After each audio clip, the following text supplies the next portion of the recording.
na Itatiaia. A gente começa exatamente falando do agro. O Brasil confirma caso de vaca louca e suspende exportação da carne bovina para a China. Chegada da quaresma também faz o preço do ovo disparar ainda mais em BH, já que o assunto é agro. O Valdir está aqui com a gente. Valdir, bom dia, tudo bem? Seja bem-vindo ao Conversa de Redação. Bom dia, é um prazer estar aqui com vocês. Bom dia, Eduardo, Júnior, o Ricardo, Edilene. Olha, o Brasil vive um momento no agronegócio muito delicado. Não dá para imaginar o que pode acontecer se realmente a questão da vaca louca tiver uma suspensão mais prolongada da exportação para a China. Na última vez que isso aconteceu, foi em 2019, houve um caso atípico em Minas Gerais, outro caso no Mato Grosso, e os chineses ficaram 90 dias sem comprar a carne brasileira. Era até uma outra economia, uma outra época.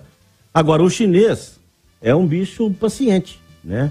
O que acontece? Muitas vezes ele deixa de comprar durante 3, 4 meses por uma questão comercial, porque ele quer pressionar os preços para baixo, ou então pode ser realmente uma questão sanitária. É isso que tem que ver. E além disso, nós temos o caso da gripe aviária que está rondando as fronteiras brasileiras. Somente o Paraguai e o Brasil ainda não contraíram esse vírus. Esse aí talvez seja mais grave do que a vaca louca. Porque você, se vier para valer, você dizima toda a sua criação de frangos, tem que matar tudo no raio de 3 quilômetros que descobre um foco, você mata. O ovo já está um absurdo, vai custar aí R$30 a dúzia, a carne de frango vai desaparecer. Quer dizer, é um momento muito delicado que o agro está vivendo. No caso da vaca louca, Valdir, você faz a incineração do animal ali, enterra, enfim, não sei qual que é o processo, e mesmo. Acabou. E aí acabou. E aí está resolvido. No caso da gripe aviária é diferente, pode disseminar de forma mais rápida. É isso? As aves você enterra também. Agora, na vaca louca, tanto na gripe aviária, você quando descobre um foco, a eliminação daquele animal, na ave elimina-se todo o plantel, não é uma só. E você tem que cercar tudo, isolar tudo e durante um bom período ficar fazendo uma avaliação sanitária do que é aquilo. Se vai expandir, se não vai, e tomar conta de tudo aquilo que anda no raio de 50, 100, 200 quilômetros. Para a balança comercial, Eduardo, e também para as exportações, para o setor agrícola do Brasil, que é importantíssimo no PIB, o impacto é grande. Mas na mesa do brasileiro, pelo que o Valdir está explicando, o impacto pode ser ainda maior do que já está tendo no preço, né? Bom dia. No frango. No frango, inclusive. Bom dia para todo mundo. Eu inicialmente fico com o Valdir, porque é quem está lidando mais com as coisas do campo. Sobre esse caso específico, eu tive 3 informações, 3 coisas que eu consegui pensar que não me deixam ficar apavorado. Primeiro, que esse vírus, essa característica de vaca louca que atacou no Pará, não pega humano. Já é uma lei. Segundo, que o animal foi prontamente incinerado. Terceiro, que essa suspensão do envio da carne para a China, ela é automática. Um acordo brasileiro com a China, só me engano, em 2017, digamos que é uma prevenção. Então, ainda, na minha opinião, não há razão para pânico. Medo, sim. Ricardo Kertzmann, bom dia para você. Como é que você está vendo essa situação? Um pouco mais apavorado, apreensivo, ou tudo dentro ali da normalidade? Como é que você está vendo isso tudo? Bom dia. Bom dia, Júnior. Bom dia, amigos. Du, é de 2015 esse protocolo que o Brasil assinou com a China. É um protocolo de alto embargo. Toda vez que o Brasil detecta algum tipo de foco, ele mesmo suspende as exportações. E o que me chama a atenção, assim, de forma muito, muito grande, o Valdir estava me dando uma aula sobre isso ali fora, e aí, enquanto ele me falava, eu fui pesquisar logo depois, Valdir e amigos, a China é disparado o maior comprador do Brasil de carne. A gente está falando de cerca de 8 bilhões de dólares por ano. Vocês imaginam que o segundo colocado, o segundo maior importador de carnes do Brasil, Estados Unidos, com quase 10 vezes menos, 990 milhões. E isso acarretou imediatamente uma queda drástica nas ações das empresas exportadoras ontem na Bolsa de Valores. Caíram cerca de 8%. Eu acho que a gente tem que ficar muito preocupado por esses 2 efeitos. O efeito econômico na balança comercial do Brasil, como você mesmo acabou de falar, Júnior, e o outro também, no que o Eduardo e que o Valdir acabaram de falar, também que é no bolso do brasileiro. A proteína animal já está em níveis recordes de preço no Brasil e no mundo. Se isso se agravar, o que vai fazer? Como que as pessoas mais pobres vão conseguir comer algum tipo de proteína animal? mal. Edilene está com a gente hoje, direto de Brasília, participando também do Conversa de Geração. Ô Edilene, como é que está essa situação em Brasília? Você já escutou algo, alguma espécie de contingência, alguma reunião, alguma coisa em torno disso? Ou a turma está realmente de folga e só vai voltar lá para março ao trabalho? Bom dia. Bom dia, Júnior. Os deputados começam a voltar a Brasília na semana que vem, no dia 27. Nessa semana não há trabalhos, não há votações aqui no Congresso Nacional. Inclusive, ontem eu passei o dia no Congresso, na Câmara e no Senado. Não há movimentação de parlamentares e a bancada agropecuária ainda não se reuniu para tratar desse assunto. Mas certamente o fará na semana que vem, porque é um assunto de fato grave, que provoca um impacto no mercado, que provoca um impacto para o bolso do consumidor. E nós temos que lembrar também que 2023 é um ano de comemoração para a pecuária, porque o Brasil, que é um território livre de febre aftosa, que é uma outra doença, não é vaca louca, é provocada por um outro vírus, mas também é um parâmetro para o mercado ser um território livre de febre aftosa. O Brasil já é livre, salvo engano, desde 2008, mas livre sem vacinação desde 2023. A partir desse ano, Brasil, Minas Gerais, não precisam vacinar contra a febre aftosa porque, de fato, o gado não tem a doença. E agora vem essa questão da vaca louca, estava no momento de comemoração e agora esse momento de baixa que deve ter um impacto importante, conforme bem explicou e deu uma aula aí o Valdir, especialista nesse tema, mas que será um assunto discutido certamente pela frente agropecuária, pela frente que trata desse assunto aqui em Brasília e pela bancada que representa o setor, que é uma bancada fortíssima aqui no Congresso Nacional, que é a bancada do agro. Valdir, alguma coisa para arrematar esse assunto? Só com relação à projeção do preço da carne do boi. Se confirmada essa suspensão por 90 dias, por exemplo, a carne, a tendência é baixar para o consumidor. Só que, até o final do ano ou início do ano que vem, a gente volta a pagar essa diferença, porque o produtor não aguenta mais o custo para botar um boi no matadouro e pelo preço que ele deverá ser vendido. A relação que você faz se não vai vender lá para fora, tem mais carne no mercado nacional e aí o preço cai. É um momento de muita carne, os pastos estão bons, é o momento em que o gado está gordo, está saindo do pasto, então vai sobrar carne demais no mercado. O frango é o contrário. E aí vai faltar carne. Vai faltar carne e vai faltar ovo. Valdir, uma pergunta. Das outras vezes que a gente assistiu um movimento parecido, acabou o preço da carne acabou subindo porque o custo de produção ainda era muito elevado. Aí os produtores não produziam carne por causa disso. A gente corre esse risco agora ou você acha que não? Não, o boi não. O boi não sobe, não. Inclusive, independentemente se houver suspensão ou não, a carne de boi não deverá subir. Porque o consumidor não tem dinheiro para comprar. Já está caro, né? Caro demais. Diga, Eduardo. Ô, Júlio, os tempos são tão bicudos para o brasileiro que quando a proteína bovina vai ficar mais em conta, é quaresma. E muitos católicos não comem. E aí é hora de comer o zoiudo, que está R$1 a unidade. Vou comer peixe que subiu 10% nos últimos dias também por causa da quaresma. Tilápia.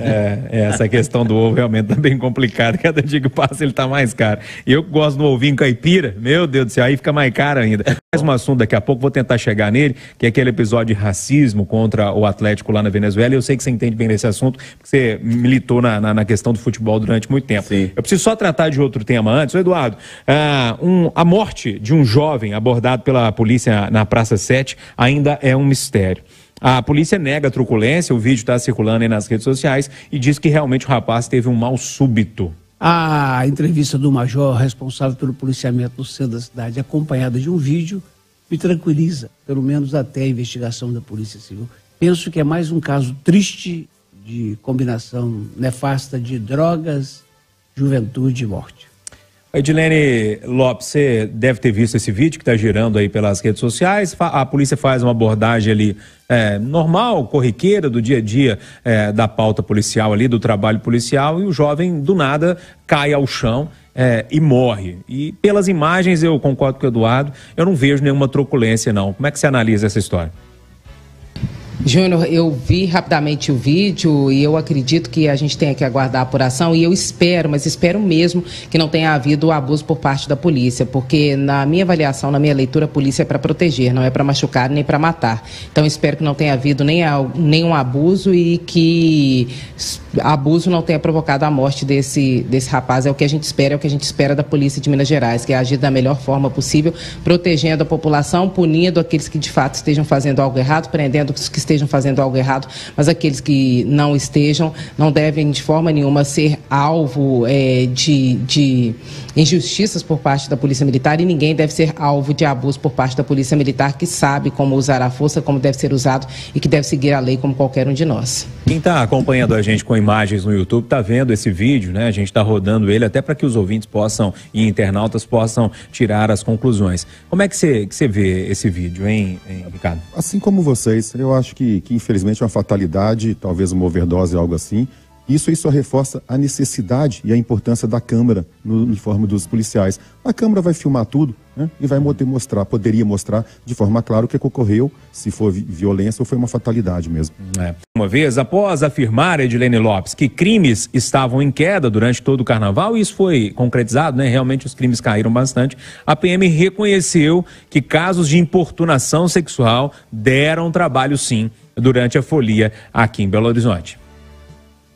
Claro, né, Júnior? Graças à campanha Não é Não, que começou há alguns anos, a importunação sexual, o abuso sexual, ele diminuiu no Brasil, mas ele ainda existe. Quem é da minha geração, por exemplo, vai lembrar que em Belo Horizonte tinha um festival chamado Pop Rock, com várias bandas do rock nacional e do rock local, que normalmente era realizado no Independência, e que os meninos ficavam fazendo uma rodinha para agarrar as meninas, para beijar à força, ficavam passando a mão nas meninas que passavam por eles, e que nós tínhamos que andar em grupos para tentar nos defender de alguma forma. E isso tem mudado. Mudou por quê? Mudou, não está totalmente transformado o cenário, mas tem diminuído. Está transformado porque nós estamos discutindo, porque quando você não fala sobre o problema, ele não existe. O que não existe não deve ser combatido.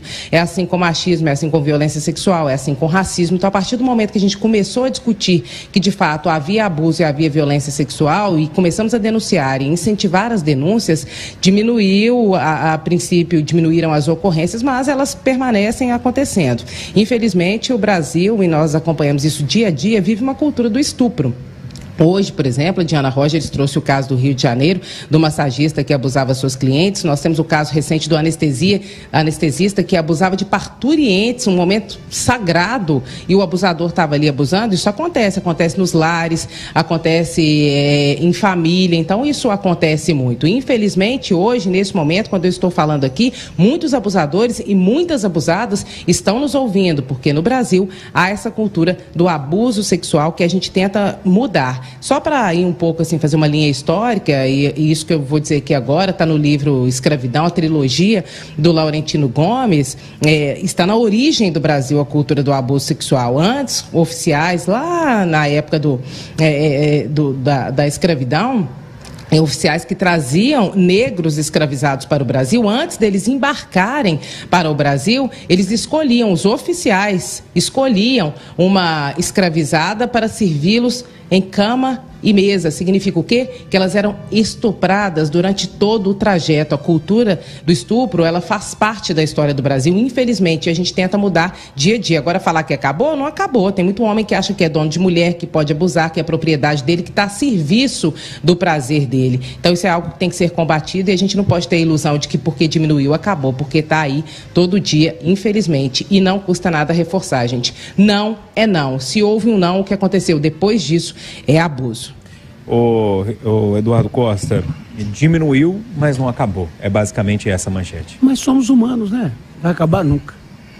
Tem muito homem que não tem educação, tem muita mulher que não tem educação, inclusive na hora de fazer xixi, no meio da savassi, baixa a calcinha, faz xixi.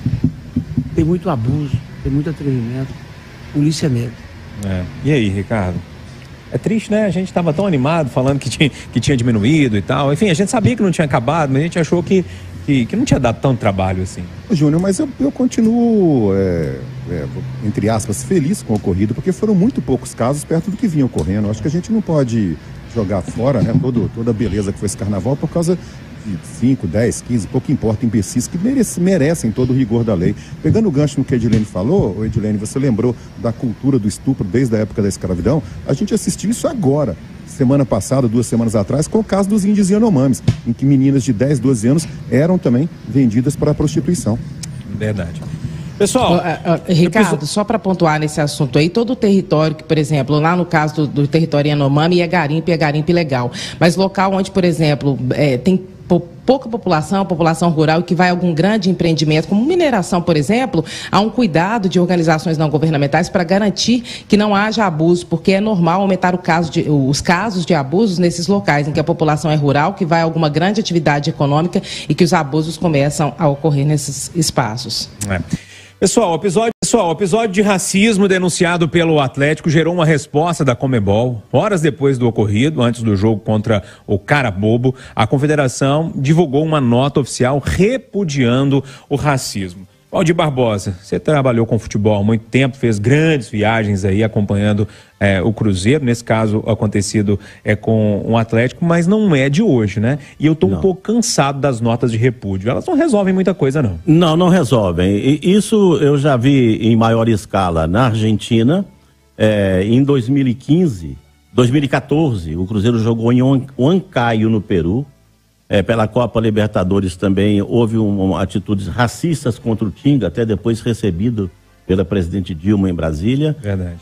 Vinícius Júnior, agora em Madrid, né? Um caso de uma garota que xingou um jogador de basquete do Barcelona, que é brasileiro, de mono. A televisão mostrava claramente, e tinha uma senhora e um senhor ao lado dela, que pareciam ou eram pais, ou tios, ou avós, e ninguém falava nada, apenas sorria. É uma cultura estúpida essa aí. Em Huancayo, eu vou citar um caso aqui, por exemplo, do dia do Tinga, eu olhava para as arquibancadas e ficava assim, gente, mas por que estão chamando o Tinga de macaco? 80% do estádio aqui são negros. Não dá para entender por que isso acontece. Mas é a cultura. Isso começou na Argentina, inclusive uma época em que a seleção brasileira foi com o Pelé jogar em Buenos Aires, um jornal, não vou dizer o nome aqui porque eu estou em dúvida, a Manchete, eu tenho esse... Os monos estão chegando naquela época. Em Manchete. Em Manchete, os monos estão chegando. Monos em espanhol, macaco. Né? É basicamente isso. O Eduardo, os jogadores, então, para reforçar isso, foram xingados de macaco por torcedores que estavam ali numa espécie de uma ponte, de um viaduto, na chegada da delegação. Eu estava lá em casa ontem. Opa, desculpa, aí tá gente boa, que isso é o pigarro da irritação com o Galo. Eu estava lá em casa ontem pensando assim, gente, num dia eu assisto Real Madrid 5, Liverpool 2, no outro eu tô vendo esse time do Atlético jogar. Eu tô doido para ver o Pedrinho estrear, o Patrick estrear. Nossa, os caras, nossa... O Hulk voltar da licença. Que preguiça, que time feio. Quer que eu continue a lista? Mariano, Dodô, Edenilson. Nossa, que time horroroso. Tira o Everson, o resto tudo tá ruim. Aí eu vi essa notícia com o nosso Cláudio, eu falei, gente, o cara bobo sou eu mesmo. Sabe qual que é o remédio? Ô, Júnior, o mundo tá doente. A gente só tem duas chances de aprender, pelo amor ou pela dor. Já que pelo amor não vamos aprender, porque eu duvido que houvesse alguém ali naquela torcida melhor de vida do que qualquer um daqueles jogadores. Entendeu? Então, o cara tá lá, pobre, com o país destroçado, fora da casa dele, gritando bobagem. Tira 10 mandos de jogos do time, entendeu? Bota meia dúzia na cadeia e começa a resolver. A gente aprende ou pelo amor ou pela dor. Temos que aprender pela dor. Ô Ricardo, eu pedi o seu poder de síntese, que eu quero ouvir a Edilene nessa história também, mas como é que você viu esse caso? Mais um caso de racismo no futebol. Mais um caso de racismo. Como você, eu também estou de saco cheio de nota oficial pedindo desculpas, dizendo que não tolera racismo. Enquanto não botar esse bando de selvagem na cadeia, mas botar na cadeia para valer mesmo, isso não conserta. E vou lembrar uma coisa aqui. Em agosto, se eu não me engano, do ano passado, a justiça absolveu aqueles 2 vagabundos que chamaram um funcionário do Mineirão de macaco, mandou o cara olhar a cor da pele dele. Todo mundo deve lembrar desse caso. E sabe qual que foi a desculpa do juiz? Qual que foi a justificativa do juiz? Que os torcedores estavam motivados por ira justificável no momento de uma discussão. Então, como é que vai acabar? Edilene, rapidamente para a gente fechar aqui, mais um caso de racismo, e eu acho que você é a principal pessoa que pode falar desse caso aqui na nossa bancada. Arremata para a gente.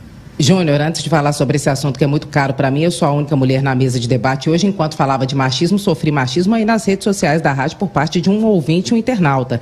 Você pode ir aí no comentário do YouTube que o Sérgio Silva, se é que a identidade dele é real, falou: Edilene, vá pro fogão. Então é nesse mundo que a gente vive, né? As pessoas se escondem atrás das redes sociais e continuam cometendo racismo. Claro, nós vamos denunciar esse comentário, mas é isso que a gente passa o tempo todo. Em relação ao racismo, essas ofensas expressas, elas são apenas uma face do racismo no Brasil, uma face que é terrível, mas que ela é a face mais visível. Ela desmonta o mito da democracia racial, porque no Brasil muita gente ainda sustenta que não há racismo, não tem racismo para branco, porque para preto tem racismo todo dia. E ele às vezes acontece de forma sutil. Nós temos, por exemplo, um histórico no Brasil de que as mulheres negras recebiam menos anestesia na hora do parto do que mulheres brancas. Eu mesma já escutei que eu poderia fazer mais esforço porque a outra pessoa era branquinha e eu teria mais força para poder enfrentar uma jornada X porque eu sou uma pessoa negra. Então, isso são coisas que a gente escuta o tempo inteiro. As pessoas acham que nós estamos no tempo da escravidão, que nunca deveria ter existido. O racismo, ele ocorre dia a dia e o racismo, ele é algo estrutural. Quando uma pessoa negra é uma pessoa disposta, que normalmente faz muita coisa e tal, aquela pessoa é considerada como uma negrinha trivida. Quando a pessoa é branca ou a pessoa é disposição. Então, quando você entra na loja, atende primeiro a pessoa branca e depois atende a pessoa negra. Isso acontece no dia a dia do negro. E quando ela acontece de forma brutal, como ocorre aí nos campos de futebol, que a pessoa expressamente se declara um racista porque está falando, está sendo filmado, nada acontece com essas pessoas. Enquanto não houver punição à altura contra racismo no Brasil, isso vai continuar acontecendo. Isso se resolve com punição. Racismo é crime. Ponto final na nossa conversa de redação.